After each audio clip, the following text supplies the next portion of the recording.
I'm Captain Logan. And I'm Agent K. And this is Brandon. And today we're going to do a new movie review. It's been a while since I've done a new movie review. I haven't been getting to the theater near as much as I'd like to. Yeah. But I saw Men in Black 3 like a week and a half ago now, and I meant to review it, but Brandon really wanted to review it with me, and we haven't had a chance to get together. So, that's right. Let me just preface this by saying I'm going to do my very best to remember what happens in this movie. Me too. Because it's been a little while. But this is going to be a non-spoiler review, so we're going to, kind of generalize and tell you what we thought of the film. So, the first thing we should probably throw out is it better than the sequel? Is it better than Men in Black 2? I say by leaps and bounds. Yes, it is better. It is definitely better. I was hoping good things, and it surpassed my expectations. Mine too. But I gotta tell you, I didn't have any. I wasn't expecting much for this one, you know. And let me also say, I'm kind of a rare breed these days because I think a lot of people kind of got sick of Will Smith, but I still really like him. I still like him too. I mean, he's done a lot of good things, and I think he's still relevant. And I think he's gotten better as an actor over time. He has, but I think he's a lot like Jim Carrey in that way, that he's gotten better as he's gotten older. Yeah, here's what I was thinking, though. I was thinking, though, like, for this movie, coming back after so many years of being kind of away, they really had to knock it out of the park. That's what I was going for. I was just hoping they did what they had to do. Although, I'm going to say this. I don't think they knocked it out of the park. I think it's a good movie. I was worried walking in, or not walking. I was worried as it started because I think the first 15 minutes are terrible. The first 15 minutes were kind of draggy, but I think in the end they knocked it out of the World Series, 1969 World Series. Okay, so the of course basic plot is that Will Smith, Agent J, has to go back in time to stop a terrible thing from happening that will ruin the future, and specifically K's future, that will then end with the whole Earth being occupied by an alien force. And among other things. Among other things, right. And, there's always under some threat of a Triskelion invasion, or what did he say that in the first movie? He said something like that, you know. Yeah, it was kind of funny. I think it's a lot clever and slightly less predictable than the second one was. The second one felt like a lot of not so good sequels do, like Home Alone 2 and things like that, where we have to do the exact same plot again. And I felt a lot of that with 2. This one not so much, but I was worried about the time travel, and the time travel's not bad. I was worried about it too, especially since so many reviews before the movie came out, I'd heard that they hadn't finished the movie before they started filming the movie, and that was a huge problem for me. Oh, they hadn't finished writing it? Yeah. Oh, that usually is a really bad thing. They even had a thing, timeout where they had to take some time off because they weren't finished and they weren't sure how they were going to finish it, and then there was a problem about seasons. And it was just, I was worried. I think the time travel in this is cleverer than I've seen in a while. Yes. In other things, and that was the thing I enjoyed the most about it. I think my favorite bit in the movie is the fifth-dimensional alien who can see various possible futures, and I thought that was fascinating. It was absolutely fascinating. It was very thoughtfully done. I thought it was absolutely fascinating. It was very thoughtfully done, and I liked the way. Can I talk about his appearance? Yeah, sure. I like the way he is portrayed kind of as the homeless bum you might see on the side of the road. Like the closet genius that you would never think was this incredible, type of being. Mm-hmm. And he really looks the part. He really plays it well. And I liked his character a lot. And I think Men in Black has, as a franchise, and it's a weird franchise because there's so many years between the movies that it's like who are our supporting characters going to be? And I think it has a difficult time. I guess I'm only basing this on the second one, but I think that it's a movie about a couple of guys, and what it has a difficult time with, and I think even the first one had a bit of a hard time with this, is who are the other people going to be that are involved? I like L.O.K., but she's kind of dry, stuff like that. That's true. The second one, it was like let's replace that with the dog and have the worms everywhere, and it didn't work for me. It was weird, and well, it wasn't weird. It was supposed to be funny, and it wasn't funny. I thought it was too much for the kids, and I didn't like it. What was kind of interesting was the placement of certain things from the other movies. Like the worms had kind of a cameo, but it worked. But and the dog was just in a picture, and I loved that. That was so great. When I saw the dog back there, I'm like, oh my god.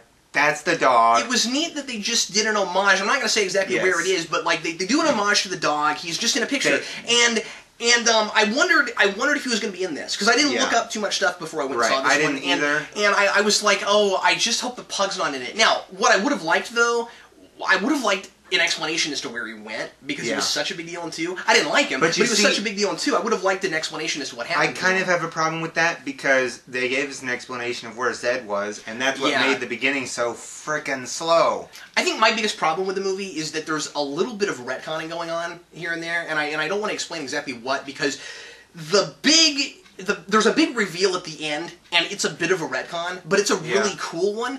It's okay, and I like that the whole movie is about these two guys and really gets at the core of why they care so much about each other now. And I think that that makes this not superfluous like Men in Black 2 was. I don't feel like I had to have it. I think Men in Black still stands amazingly on its own. We get a lot of background info. Yeah. And I like that a lot, But not just background, also just but it's a these two are kind of exploring story. Who they are. Yeah. It very gets at the core of who they are as actual people because we know so little because they're in this organization that doesn't talk about your reality, your past. Yeah. You know, it's like who they really were at their core.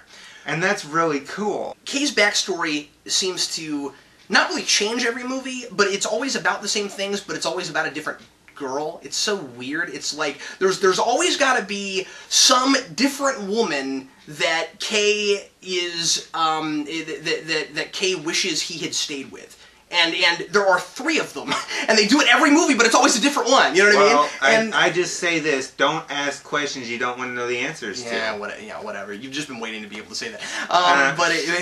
But anyway, does that not bug you a little bit? It kind of does, but you know... Because of course we just forget about the other ones every time they... But he explained, you know, he was just some dumb kid who got lost on his way, you know, in the first movie. Right. And so that didn't work out, but then he went back to her, and then that didn't work out, and, you know, he... But it does deal with his demons of regret. But the woman who takes over for Zed, where was she this whole time? You see what I'm saying? Because they act like she was there all the time. Well, we've never seen her before. You see what I'm saying? I mean, like... Well, I guess it's not that big of a deal, but... I could go into more, but nobody's seen this yet. Yeah, well, so, no. I sure do have but... Well, yes. But anyway, yes, but we're not getting... It hasn't been that far away. I do have some opinions on that for sure. But I'd like to say this. I do think the time travel worked extremely well. I was having some problems with it. And at a later date, I can definitely go into those problems, but how I resolved those problems as well. I think it worked really well. You know, I wouldn't mind hearing other people's opinions on if they had problems with it or they thought it worked, because I'm always open to hearing those sides of things too. Well, and I think it would be cool for you and I, because you're such a time travel fan. I think it would be smart later on for you and I and Vince to get together, maybe do like a time travel podcast or something, and deal with some of those kinds of things. How about Doom's in Vince? Some of those things, because he'll probably want to do something diabolical with time travel. Vincent Doom. What I don't like about the 2 sequels with Men in Black over the first one is that they still...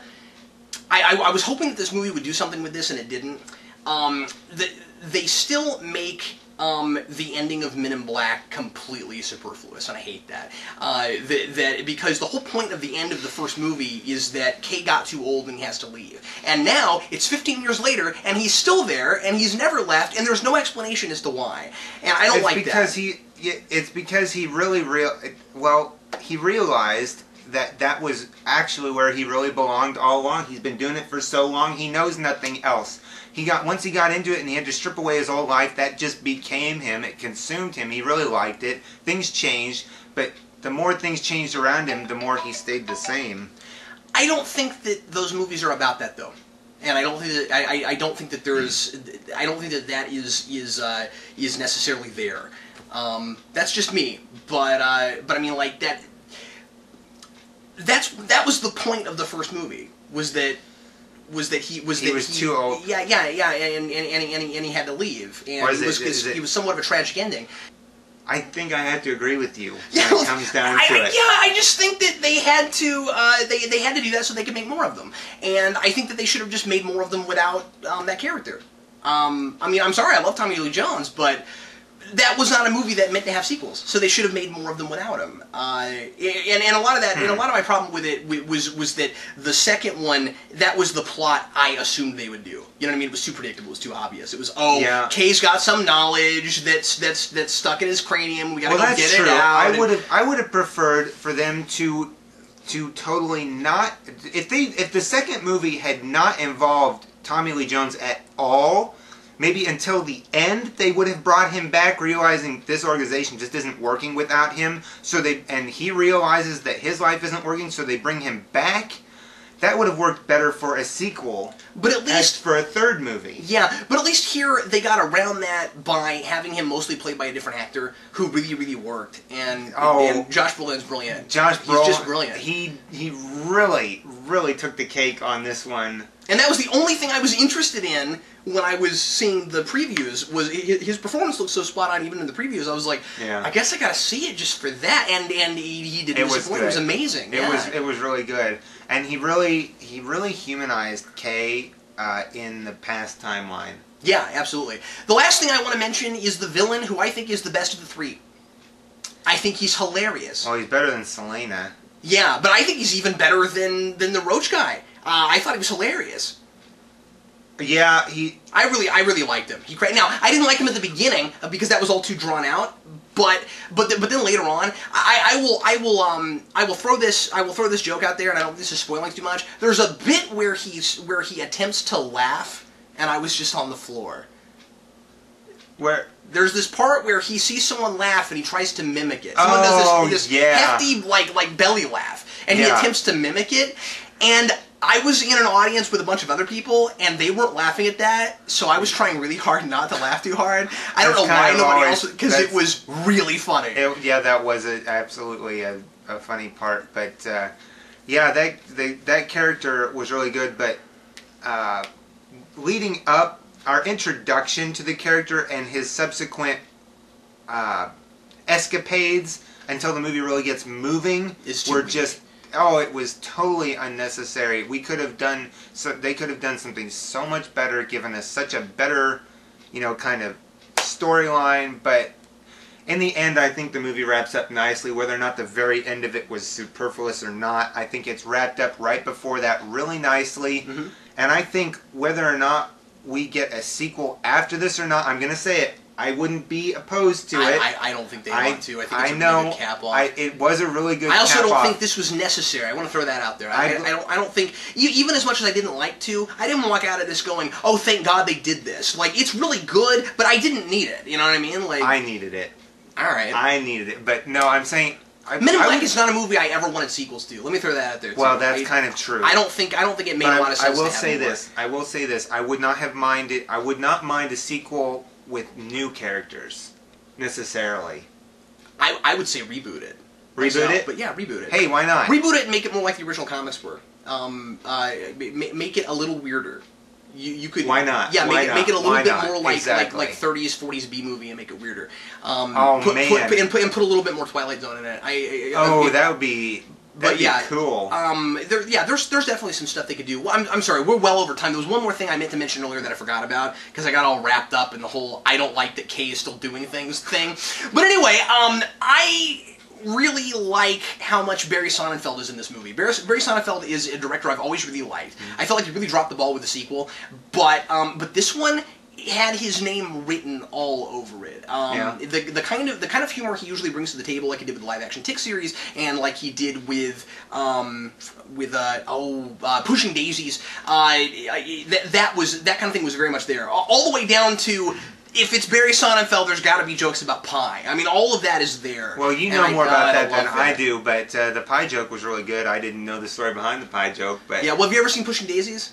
Pushing Daisies is about a pie maker. Oh, really? Yeah, and if you remember Men in Black 2, there was also a joke about a pie. Oh, yeah. Something about Barry Sonnenfeld, he just likes pie jokes. They used a lot of references to the older movies and a lot of references to places. You may not be watching for them, but you will notice, or you will think later and be like, oh, that was a place that they used. That was a place before it looked like it did in a previous movie. Yada yada, like the diner. That's not giving anything away. Yeah, no, it's they did the a good job diner with that. before the saucer's attached to the top of it, and the saucer was the ship that the didn't original catch Roach guy landed in. Oh, good point. I didn't catch that. In the first movie, Cool. that's why the diner is, I don't remember what it's called, but it's some pun based on the fact that it now has, and that's what I love about it, is they use this futuristic technology.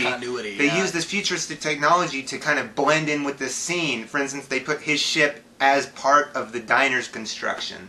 I didn't even catch that. That's really cool. Yeah, so we see that like before that, and it's really cool. So, well, Brandon, thanks for coming on and reviewing the movie with me. No problem. Thank you for having me. Sure, man. And everybody, I recommend Men in Black 3. I do. Yeah. I totally recommend it. So anyway, thanks a lot for watching. We'll see you later. I'm Captain Logan. And I'm Brandon. I recommend this movie too. Bye.